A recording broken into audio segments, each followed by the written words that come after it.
Hello and welcome to Artsview, where you'll get your insider peek into what's happening in the arts at Salem State College.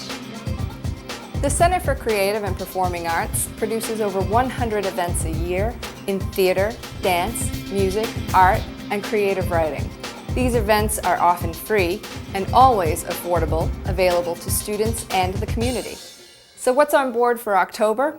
We've got something frightening on display in the Win-Fiske Gallery. We also have a literary classic for the stage and music that's been heard in outer space. The Win-Fiske Gallery gets a little spooky this October, just in time for Halloween in Salem. We've got our very own drawing professor Haig DeMargian's exhibit, Eerie Horrors from Beneath the Vault of Dread. I had a chance to meet with Haig in his artist studio in Gloucester. Take a look. I'm surrounded by monsters in Haig DeMargian's studio in Gloucester. Haig, thanks for having me. Hey, thanks for coming, Kathleen. Into the evil lair. Oh, very few make it this far.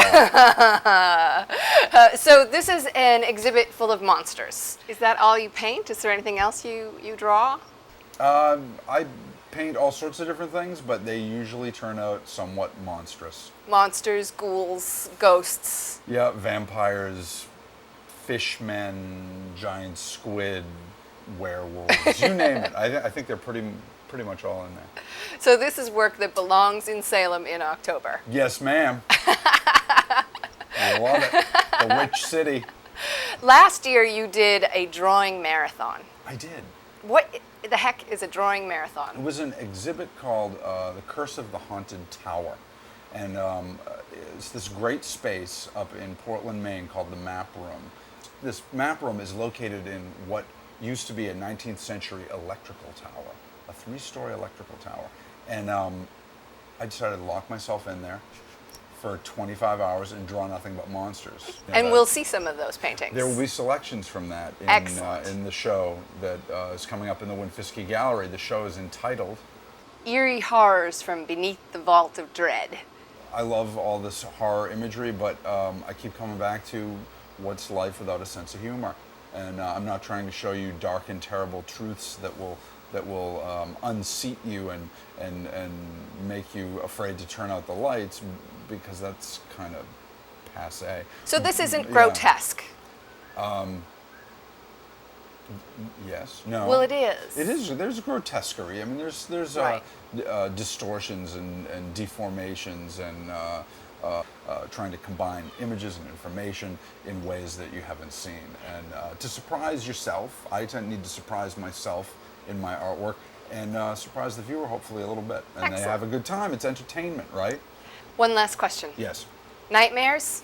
Yes or no? Do you have them? I love them. Don't have them anymore, though. Love nightmares, don't have them. I think all the nightmares happen for me in the studio. Right here. You know, right here. So there's no need for me to have nightmares. Thanks for having me to your studio. Thanks for coming, Kathleen. And I look forward to seeing you and these gentlemen and you at the Win-Fiske Gallery in October.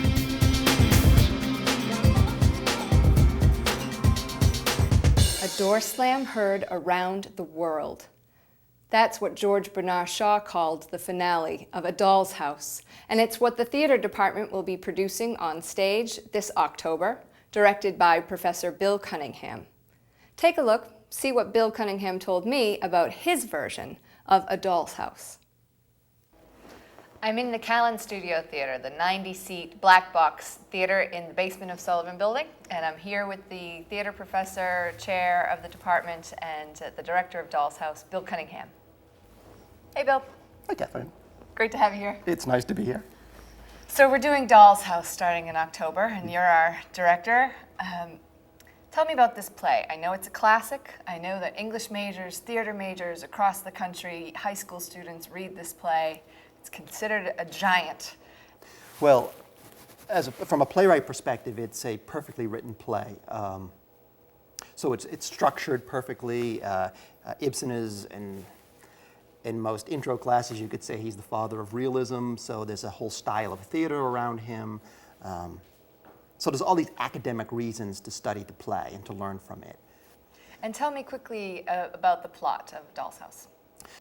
The plot of A Doll's House is we have a woman, Nora Helmer, who, in order to save her husband's life, was told by the doctors that she had to take him to a southern climate. And to do that, she had to borrow money. Okay. But a woman in that time period wouldn't be allowed to borrow money. This is the turn of the 20th century. Right. Sure. And she had to forge a signature to get her to save her husband's life. And she's hidden this from her husband. Uh-oh.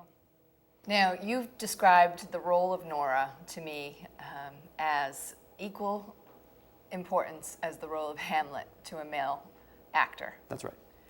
Who is Nora? Why is she so rich as a character for women? Well, she's multifaceted, like Hamlet. It's hard to pin her down. Is she naive? Yes. But is she just playing naive? Because that's one of the things we expect from women. Mm-hmm. Is she just cute, simple? Is she a trophy wife? Yes. And is she intelligent? Yes. Does she have possibilities of being more? Yes. Is she crafty? Yes. Do you like her? I love her. Okay. And at times I can't stand her because it's hard to decide who she is. But that's part of the trick of the play. One of the major questions of the play is, who is Nora? So these are rich and complex questions to ask, to go to a theater, to be a part of. Well, the only way you discover anything in life is by asking questions. Sure, and that's what the theater's for. And that is part of what the reason the theater's for. We are here to entertain as well, and it's a very entertaining It's play. entertaining. It's funny That's in places my that people question. don't understand. I think that people see it as a museum piece. We don't do museums in the theater. We make things come alive. And ideas that come alive are exciting. Ideas that challenge us, hit us in the gut. There are two reactions in theater I love. I love laughter. Sure. But I also love the silence that happens when someone's faced with something that's true. That you can hear it, it's audible. And it's safe to know that when everybody gets silent in the theater together, we know that we are in the face of something true. The acting of this play is challenging. Yeah. So you're going to see great acting in this play. Great. Because they have to be. The role Right. demands it. These are funny people. These are human people. These are challenging people. Right. It's what makes theater exciting. Oh, I'm so looking forward to this production, Bill. Thank you. Excellent. I'm looking forward to doing it. Thank you Thanks so for much. being here. Thank you. Excellent. Bill Cunningham, chair of the theater department. Imagine a Japanese folk tune with surf guitar thrown in. Maybe a little bit of the classic Ghost Riders theme, and then throw in some Bach lute suites. What you've got is the California Guitar Trio's original sound. This virtuoso trio has performed on the Grammys. You've heard their music on CNN, ESPN, on the Olympics, and all the major networks. Now, California Guitar Trio will perform for one night in the recital hall on Central Campus. Here's a sample.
All month long, there's plenty of events to choose from.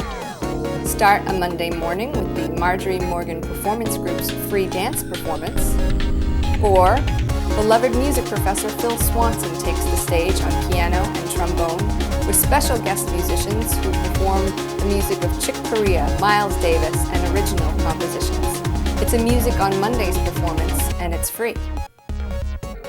Also, a poetry reading from the lyrics of Lowell, Paul Marion, and Hilary Holiday. Then don't forget, eerie horrors from beneath the vault of dread, on display all month long in the Winfiski Gallery. And that literary giant, A Doll's House, on display in a tiny theater, the Callan Studio Theater in the basement of our Sullivan Building. It opens October 18th. And then a concert you won't be able to stop talking about, the California Guitar Trio, one night only, October 22nd. We'll see you next month with more events on campus. Thanks for joining us.